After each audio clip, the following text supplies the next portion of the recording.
Bonjour à tous. Donc dans cette nouvelle vidéo, nous allons essayer de répondre à la question: suis-je réellement intelligent? Donc pour ce faire, nous allons passer par deux étapes. La première étape, ce sera de définir ce que l'on entend par intelligence. Dans un second temps, nous allons essayer de voir s'il n'y a pas un lien entre cette intelligence et la loi naturelle, ce principe fondamental de moralité que nous avons vu dans des vidéos précédentes. Si vous demandez à la plupart des personnes de définir ce qu'elles entendent par personne intelligente, il est probable que les premières images qui leur viennent à la tête, ce soit ce genre d'images. Des images de scientifiques, des images de prix Nobel, des images de personnes ayant la capacité de résoudre des problèmes complexes, donc de traiter de l'information de manière relativement efficace, là où la plupart des gens auraient peut-être des difficultés à le faire. Donc on est là dans une notion vraiment de traitement de l'information. Lorsque l'on parle de traitement de l'information, il faut bien se rendre compte qu'il n'y a pas que les humains qui sont capables de traiter de l'information. Les insectes, les plantes, les animaux, et maintenant les ordinateurs, les intelligences artificielles sont également capables de traiter de l'information.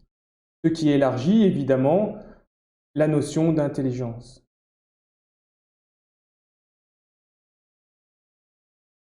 Donc on se rend bien compte que définir l'intelligence simplement comme un niveau de QI ou comme simplement la capacité à traiter des problèmes complexes peut être assez réducteur dans la vie de tous les jours.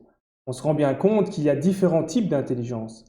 Et donc la théorie des intelligences multiples va par exemple définir des types d'intelligence du style des intelligences sociales, des intelligences émotionnelles, des intelligences au niveau sportif, des intelligences artistiques ou spirituelles.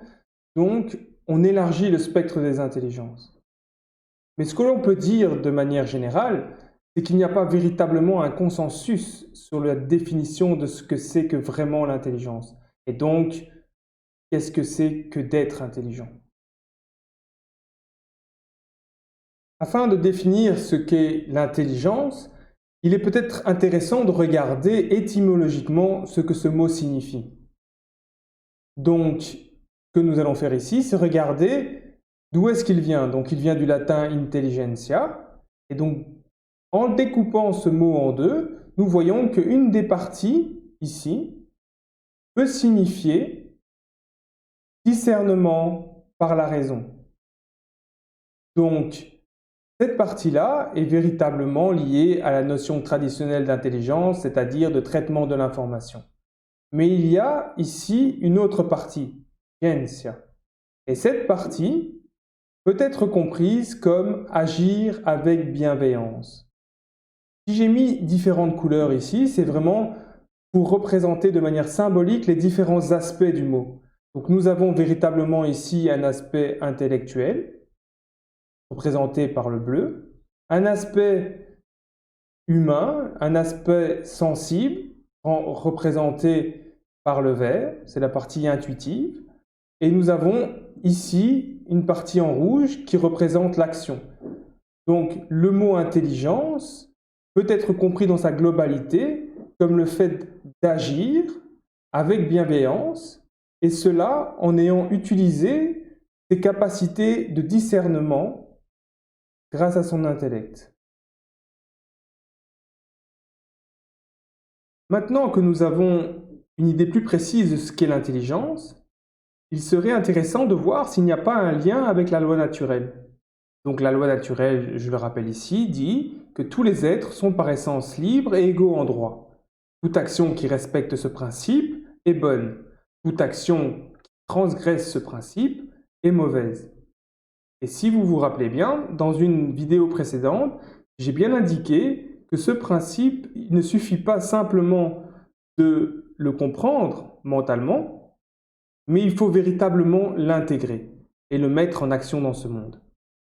Et donc, j'avais mis ce graphique-là qui montrait bien en fait que pour manifester la justice dans cette réalité, il faut vraiment intégrer cette loi naturelle aussi bien au niveau mental qu'au niveau du cœur et au niveau de l'action. L'intelligence va donc être la capacité qui va permettre d'appliquer la loi naturelle dans cette réalité.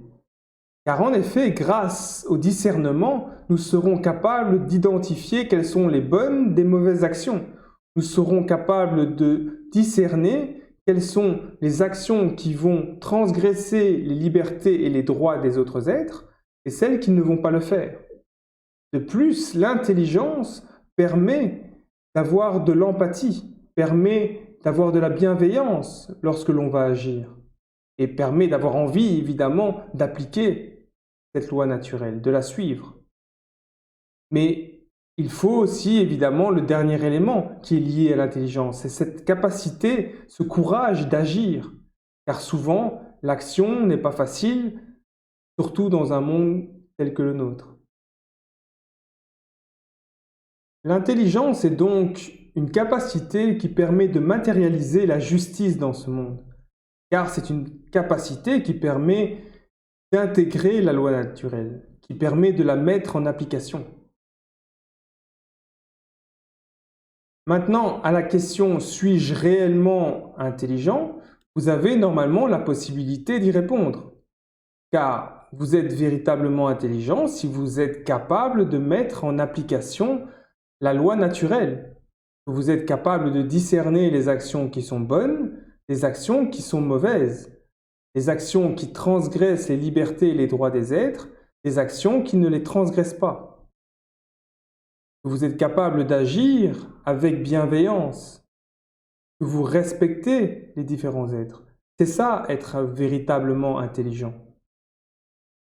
Donc vous vous rendez bien compte que beaucoup de personnages publics ou autres, de votre entourage et à votre famille, vous vous rendez bien compte que beaucoup qui pourraient avoir ce qualificatif de personnes intelligentes ne le sont pas réellement. Elles ont peut-être un intellect relativement développé, sont capables de faire des choses extraordinaires ou au-dessus de la moyenne, mais ne sont pas réellement intelligentes. Il faut bien comprendre que cette intelligence dont on parle ici est une intelligence qui est à la portée de tout le monde. Pas besoin d'être un génie, un talent, d'avoir des talents spécifiques. Tout le monde est capable d'être réellement intelligent et donc de comprendre et d'appliquer cette loi naturelle. Maintenant, ce qu'on peut se poser comme question, c'est que se passe-t-il dans les sociétés en fonction de l'intelligence des êtres qui s'y trouvent? Donc, lorsque vous avez une société ou des sociétés dans laquelle la majorité des êtres sont des êtres qui ne sont pas intelligents, voilà ce que vous obtenez. Vous obtenez la famine, vous obtenez de la violence et de l'obéissance aveugle aux ordres, qui entraînent des génocides, qui entraînent une pollution de l'environnement, un non-respect total de tous les êtres qui vivent. Ça, c'est quand on a une société, quand on a un environnement dans lequel la majorité des êtres ne sont pas intelligents, quoi qu'on en pense. Donc même avec nos sociétés qui sont censées être de plus en plus évoluées, avec des technologies de plus en plus efficaces, avec des êtres soi-disant de plus en plus intelligents, on se rend bien compte aux effets qu'on voit dans cette réalité que ce n'est pas le cas. Lorsqu'on a des êtres intelligents, en majorité dans une société, en fait, ce qu'il va se passer, c'est que ces êtres vont naturellement comprendre que les autres individus font partie de la même famille et donc vont naturellement leur venir en aide quand ils sont dans le besoin. Ces êtres intelligents vont protéger, ou même pas protéger, ils vont respecter la liberté et l'égalité en droit des autres êtres. Donc pas besoin de protéger l'environnement, il suffit juste de respecter les êtres qui y vivent, que ce soit plantes ou animales. Ils vont comprendre que les apparences ne sont que des apparences, que les êtres profonds n'ont rien à voir avec la couleur de peau, avec le genre ou avec les orientations sexuelles. Tout ça n'est qu'apparence.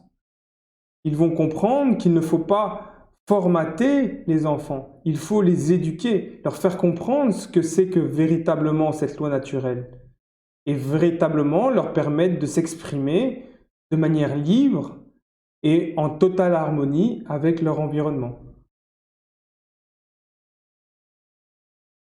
Je terminerai par cette maxime du philosophe Socrate du 5e siècle avant Jésus-Christ qui disait « Je ne sais qu'une chose, c'est que je ne sais rien ». Car en effet, si vous posez la question à la plupart des personnes intelligentes qui ont cherché à comprendre cette réalité, elles vous diront qu'elles sont tombées au final sur un mystère qui paraît presque insoluble pour l'esprit humain. Sur ce, je vous remercie à nouveau de votre attention et je vous dis à bientôt pour de nouvelles vidéos.